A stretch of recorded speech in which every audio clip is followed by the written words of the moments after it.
Assalamualaikum semuanya. Sebelumnya kami ucapkan terima kasih karena terus mengikuti cerita bergambar di channel Ma'arif ini. Untuk kawan-kawan yang belum subscribe, dukung kami ya, klik tombol subscribe dan klik lonceng untuk berlangganan gratis di cerita bergambar selanjutnya.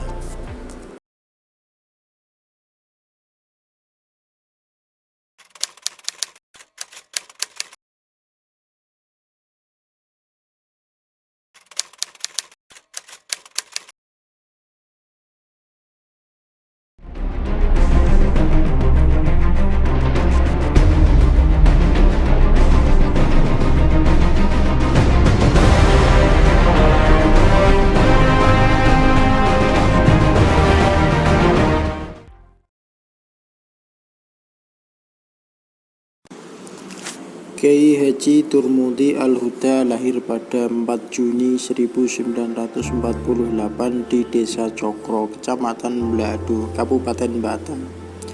Beliau adalah sosok kiai kampung yang sangat peduli terhadap pendidikan masyarakat di sekitarnya. Sebagaimana layaknya pejuang NU desa atau kiai kampung, Kiai Turmudi sangatlah sederhana. Hidup di tengah-tengah masyarakat yang sebagian besar beranggapan bahwa sekolah tidaklah penting. Masyarakat setempat enggan menyekolahkan anak-anaknya. Bagi mereka, sekolah hanya akan membuang banyak waktu dan biaya.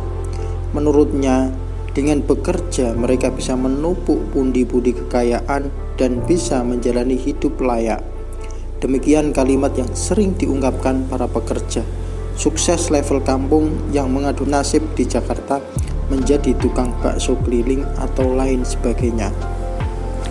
Berbeda dengan Kiai Turmudi, guru ngaji yang memilih hidup sederhana dan bekerja sebagai petani kelutuk, petani tradisional.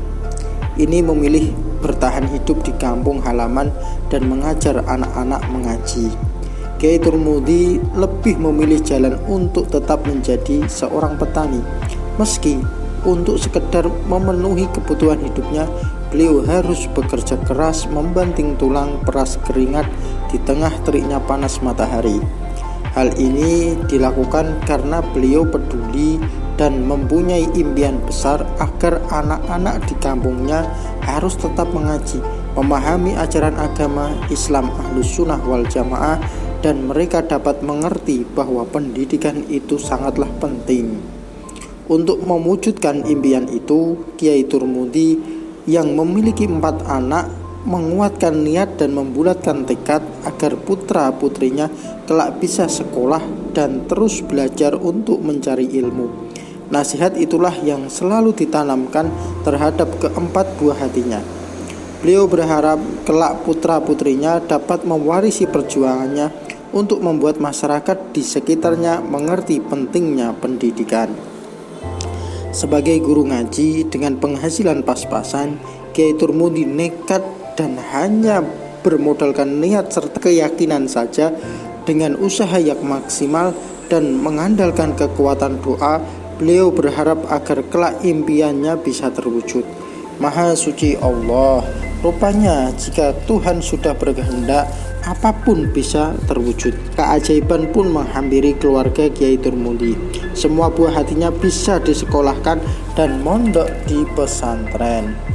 Sebagai petani tradisional yang hasilnya tidak menentu, Kiai Turmudi telah menginspirasi banyak orang kaya di sekitarnya.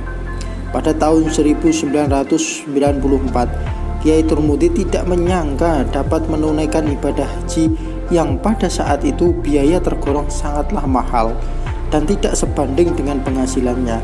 Beliau sengaja mengumpulkan uang sedikit demi sedikit selama bertahun-tahun dengan mengandalkan berkah keringatnya menjadi petani. Warga sekitar pun terkagum-kagum.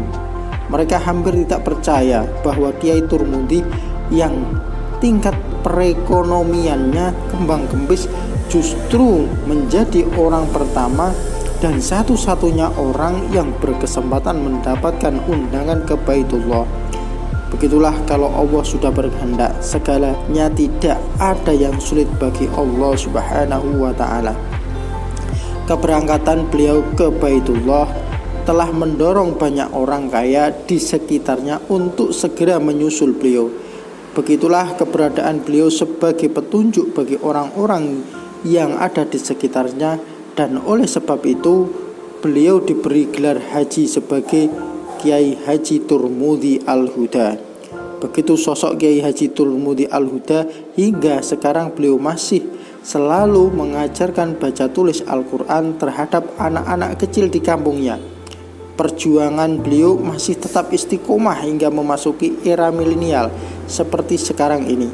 Beliau betul-betul ikhlas, tak pernah sedikit pun terlintas di benaknya untuk mengharap imbalan sepeser pun dari negeri ini.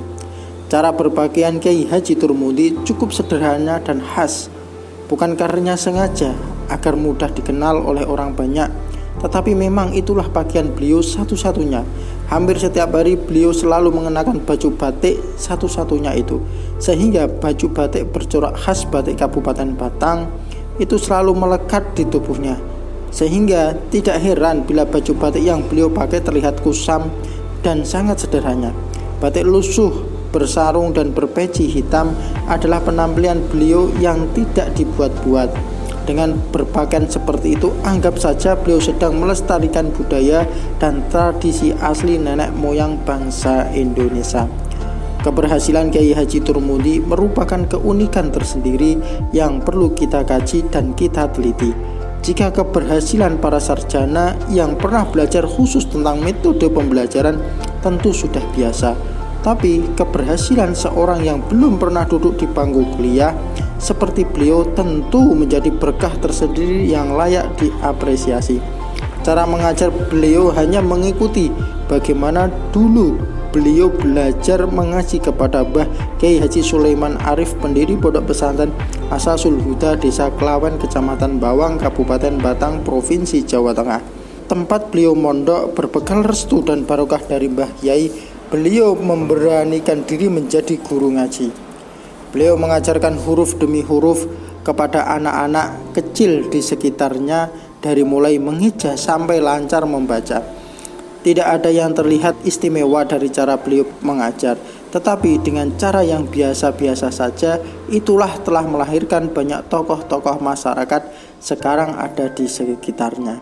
Kini banyak orang mulai menyadari, meskipun beliau tidak memiliki metode pembelajaran yang hebat, tetapi beliau memiliki keikhlasan dan kekuatan untuk mendoakan para santrinya. Setiap malam saat sholat tahajud, bahkan beliau tidak jarang harus menempuh cara berpuasa untuk mengajarkan materi yang cukup berat dan sulit untuk dipahami oleh para santrinya. Perjuangan beliau dalam turut serta mencerdaskan anak bangsa melalui belajar mengaji telah menginspirasi banyak orang di sekitarnya. Saat ini masyarakat Desa Cokro telah mengerti dan memahami pentingnya pendidikan. Oke, saya kira cukup cerita kali ini. Untuk melihat cerita bergambar lainnya, lihat di bagian video dalam channel ini. Jangan lupa like dan komen, share juga boleh. Akhirul kalam, wassalamualaikum warahmatullahi wabarakatuh.